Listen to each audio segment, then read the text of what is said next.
Qu'est-ce qu'un évitatif ne réalise à propos d'une femme qui a attendu que lorsqu'elle est déjà partie? Dans chaque relation, il y a toujours quelqu'un qui attend un peu plus. On attend des réponses, on attend d'être rassuré, on attend que l'autre fasse un pas vers soi. Mais ce que l'évitant comprend trop tard ne parle ni de son évolution personnelle, ni d'une révélation soudaine. Cela concerne ce qu'elle était vraiment, ce qu'elle avait réellement fait, et à quel point il a échoué à le voir pendant qu'elle était là. La prise de conscience qui arrive trop tard n'est pas celle d'une grande transformation intime. Ce n'est pas le moment où il comprend enfin ses blessures ou commence à guérir ses schémas d'attachement. C'est plus simple et bien plus douloureux. C'est reconnaître qu'il a eu quelque chose de rare entre les mains et qu'il l'a traité comme une banalité. Elle accomplissait des choses que la plupart ne feraient jamais. Elle offrait ce que peu de femmes offrent. Et lui, il vivait tout ça comme si c'était le strict minimum, comme si la patience, la compréhension et l'adaptation étaient des ressources que tout le monde mettait à disposition gratuitement. Quand elle part, ce n'est pas ce qu'il ressent ou apprend qui saute aux yeux. Ce qui devient flagrant, c'est ce qu'elle faisait tout au long de leur histoire. Ce qui était invisible en temps réel devient irréfutable par son absence. Et ce qu'il comprend trop tard, c'est que ces gestes invisibles constituaient toute la fondation de leur amour. Elle n'était pas juste là. Elle construisait activement autour de ces mécanismes, s'adaptait à ses fonctionnements. Et lui, il n'a jamais vu l'édifice parce qu'il était trop à l'aise dans l'abri qu'elle avait créé. Sa patience n'était pas un trait de caractère. C'était une décision consciente, prise chaque jour, à chaque éloignement après. Un moment proche, elle aurait pu courir après lui, exiger des réponses, provoquer un conflit. Elle ne l'a pas fait. Pas parce qu'elle y était indifférente, mais parce qu'elle savait qu'insister l'aurait fait fuir plus encore. Quand il coupait le contact plusieurs jours, elle aurait pu lui écrire sans cesse, partager son anxiété, lui faire porter la responsabilité de ses peurs. Elle ne le faisait pas, non pas par absence de peur, mais parce qu'elle avait compris que son angoisse ne ferait que braquer ses défenses. Quand il annulait, quand il était imprévisible, elle aurait pu ne plus faire d'efforts, ne plus céder de terrain, réclamer de la réciprocité. Elle ne le faisait pas, non pas parce qu'elle n'aspirait pas à la stabilité, mais parce qu'elle valorisait plus son confort que son propre besoin de sécurité. Chaque geste de patience était un choix délibéré pour préserver le système nerveux de l'autre avant ses propres besoins émotionnels. Peu de gens en sont capables. La plupart protègent d'abord leur confort personnel, posent d'abord leurs exigences et attendent qu'on les respecte en retour avant de s'investir davantage. Elle, non. Elle a donné sans recevoir, uniquement parce qu'il en avait besoin. Et il a pris cette générosité comme une preuve qu'elle était facile à vivre, naturellement conciliante, pas compliquée. Rien de cela n'était naturel. Tout était intentionnel. Elle s'est donné du mal pour que l'amour paraisse fluide. Il n'en a jamais perçu l'effort parce que toute l'intention était de le rendre invisible. Elle s'est construite autour de ces angles aigus sans jamais qu'il ne s'en rende compte. Chaque évitatif traîne des automatismes qui rendent la vie de couple complexe. Ils ont besoin d'espace après l'intimité. Ils se ferment sous la pression. Ils disparaissent lorsqu'ils se sentent débordés. Ces schémas sont comme des lames sur lesquelles beaucoup se blessent. Elle non. Pas parce que ces schémas ne l'impactaient pas, mais parce qu'elle avait appris à naviguer en douceur. Elle savait quel sujet risquait la fuite. Elle sentait à quel moment il fallait se taire plutôt que de parler. Elle développait l'instinct de s'approcher ou de s'éloigner au bon moment. Ce type d'adaptation ne vient pas spontanément. Il faut y prêter une vigilance constante, décoder chaque réaction, retenir chaque mécanisme, moduler son propre comportement pour ne pas déclencher les alarmes d'autrui. La plupart refusent ça. Ils veulent que chacun gère ce qui lui appartient. Ils ne changent pas continuellement leur façon d'agir pour ménager la sensibilité de l'autre. Elle, si. Elle l'a tellement bien fait qu'il n'a jamais ressenti la brutalité de ses propres aspérités. Il se sentait compris, à l'aise, libre, mais il ne sentait pas le soin avec lequel elle créait cet espace.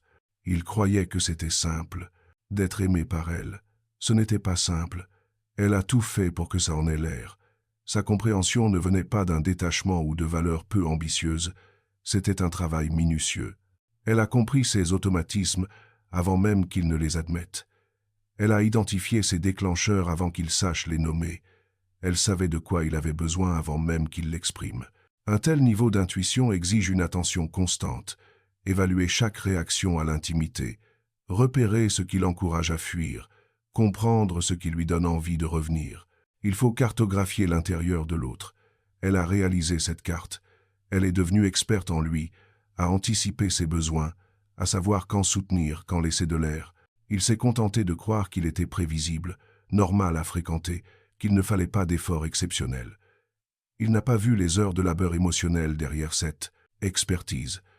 À chaque retrait de sa part, elle ne faisait pas qu'accepter puis s'occuper d'elle-même. Elle observait pour comprendre le pourquoi. Elle cherchait des schémas, analysait ses mouvements. Elle a appris à discerner toute inflexion signalant qu'il commençait à paniquer. Elle savait anticiper ses besoins avant qu'ils ne deviennent urgents. Ce n'est pas de l'observation passive, c'est de l'étude appliquée. Et il ne l'a jamais su, jamais reconnu le travail que cela demandait. Elle a porté seule le poids émotionnel de la relation. Lorsqu'il s'éloignait, elle gérait sa propre angoisse. Quand il annulait un rendez-vous, elle gérait sa déception toute seule. Quand il avait besoin d'être rassuré après l'avoir repoussé, elle le faisait sans lui demander de réparer la douleur causée. Elle a instauré une dynamique où il n'a jamais eu à assumer les conséquences émotionnelles de ses propres choix. Elle encaissait tout. Elle gérait ses blessures dans l'ombre. Elle s'auto-apaisait. Elle faisait face au cycle d'intimité et de distance sans jamais lui en faire porter la responsabilité. Ce genre de gestion use profondément. Il faut se maîtriser en permanence, brider ses propres élans pour préserver l'autre. C'est être sa propre thérapeute, son propre pilier, la seule source de consolation dans une relation où la réassurance manque souvent. Et grâce à tout ce travail, la relation paraissait sans histoire, facile comme une évidence. Mais l'absence de conflit ne prouvait pas l'absence de problème. C'est juste qu'elle se chargeait de tout pour qu'il n'ait jamais à être mal à l'aise. Jamais elle n'a utilisé sa patience comme une arme, ni ses sacrifices comme une dette. À chaque fois qu'elle donnait plus qu'elle ne recevait, à chaque fois qu'elle s'adaptait alors qu'il restait rigide, à chaque fois qu'elle restait calme face à ce qui ferait craquer bien. Des femmes, elle engrangeait des preuves de déséquilibre, mais elle ne les a jamais sorties dans une dispute. Jamais elle n'a balancé la liste de ce qu'elle a toléré pour culpabiliser. Jamais elle ne gardait le score de ses efforts. Elle aurait pu, beaucoup l'auraient fait. La plupart font des inventaires de leurs douleurs pour mieux exiger après. Elle, non. Elle donnait sans compter. Elle adaptait sans nourrir de ressentiment. Elle sacrifiait sans conserver de facture. Ce genre de maîtrise de soi est rare. Ceux qui donnent se chargent généralement qu'on le remarque. Ils transforment leurs dons en arguments pour réclamer l'équilibre. Ils convertissent leurs sacrifices en obligations. Jamais elle. Elle laissait ses actes parler, non pour créer des dettes, mais par pur dévouement. Et il a cru que son absence d'amertume prouvait que tout allait bien, qu'elle était épanouie, que leur couple était équilibré. Il n'a pas vu l'effort de maîtrise, n'a pas compris qu'elle choisissait de ne pas le charger du poids de sa détresse. Il s'est contenté d'accepter la paix qu'elle créait, la croyant naturelle. Jamais elle ne lui a demandé de changer parce qu'elle l'acceptait entièrement, pas qu'elle jugeait ses automatismes sains, mais parce qu'elle l'aimait sans rien exiger. Elle ne se plaignait pas de ses besoins d'espace, elle n'insistait pas sur ses réponses tardives, elle ne réclamait pas plus de régularité, elle n'a jamais posé d'ultimatum face à sa disponibilité affective, elle aurait pu, elle en aurait eu le droit. Ces schémas causaient de vrais problèmes, sa distance de vraies peines, son manque d'engagement de vrais manques. Pourtant, jamais elle n'a subordonné son amour à un quelconque changement. Elle a choisi de l'aimer tel qu'il était, même quand ça signifiait vivre avec moins que ce qu'elle méritait. Ce type d'acceptation a un prix que peu consentent à payer. C'est choisir de rester avec quelqu'un qui te blesse sans exiger qu'il se corrige. C'est rabaisser ses attentes sans demander que l'autre fasse un effort. C'est vivre dans l'écart entre ce qu'on veut et ce qu'on reçoit, sans réclamer à l'autre de le combler. Elle a vécu dans cet espace pendant des mois, voire des années. Et il a interprété sa présence comme une preuve que cela lui suffisait, qu'elle était heureuse avec peu, que son amour était assez. Ce n'était pas assez. Elle l'aimait simplement assez pour accepter de recevoir moins que nécessaire. Elle a cru en une version de lui qu'il n'a jamais essayé de devenir. Elle voyait le potentiel, les moments où il était ouvert, vulnérable, vraiment connecté. Elle voyait des éclairs de ce qu'il pourrait devenir s'il se sentait assez en sécurité pour rester dans l'intimité au lieu de s'enfuir. Ces moments étaient bien réels, ce n'était pas de la projection, il les lui montrait, sincèrement, et elle a bâti de l'espoir sur cette base. Elle croyait qu'avec du temps, de la patience et de la douceur, il pourrait devenir cet homme-là. Elle misait sur cette croissance en créant un espace où il serait possible d'évoluer. Mais il n'a jamais investi cet espace-là. Il est resté enlisé dans des schémas qu'elle continuait de tolérer, parfois ouverts, jamais durablement, parfois vulnérables, jamais de façon régulière. Il lui donnait juste assez pour qu'elle garde espoir, jamais assez pour qu'elle ait des certitudes. Et maintenant qu'elle est partie, ce qui apparaît, c'est l'homme qu'elle attendait, celui qu'il pouvait devenir, le compagnon qu'il aurait pu être s'il avait répondu à son engagement. Elle voyait ce potentiel, l'a attendu longtemps, il l'a gaspillé totalement. Sa force n'a jamais eu l'air d'être de la force. À ses yeux, c'était de la douceur. Lui laisser de l'espace semblait de la tendresse. Son calme paraissait facile. Sa patience ressemblait à de la passivité. Mais rien de ce qu'elle a fait n'était doux comme il le pensait. Il faut une force immense pour aimer quelqu'un qui met de la distance. Il faut de la discipline pour rester calme quand on se sent rejeté. Il faut de la résilience pour revenir encore et encore à un cœur qui se ferme.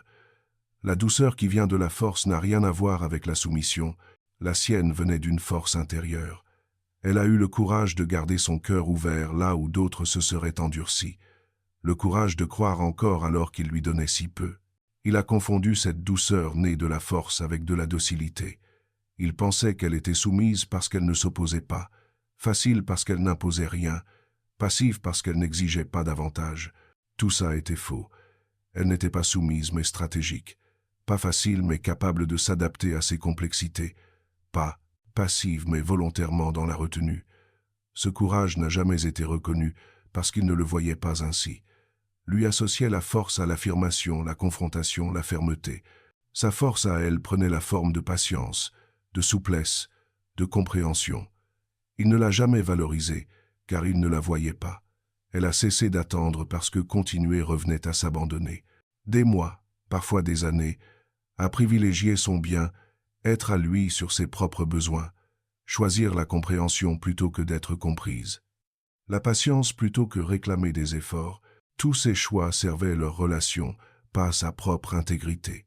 Puis un jour, ce n'était juste plus possible, non par manque d'amour ou de croyance en lui, non par lassitude, mais parce que continuer coûtait plus que partir. Rester, c'était vivre indéfiniment dans le manque. Partir, c'était souffrir, mais pouvoir enfin espérer être comblé.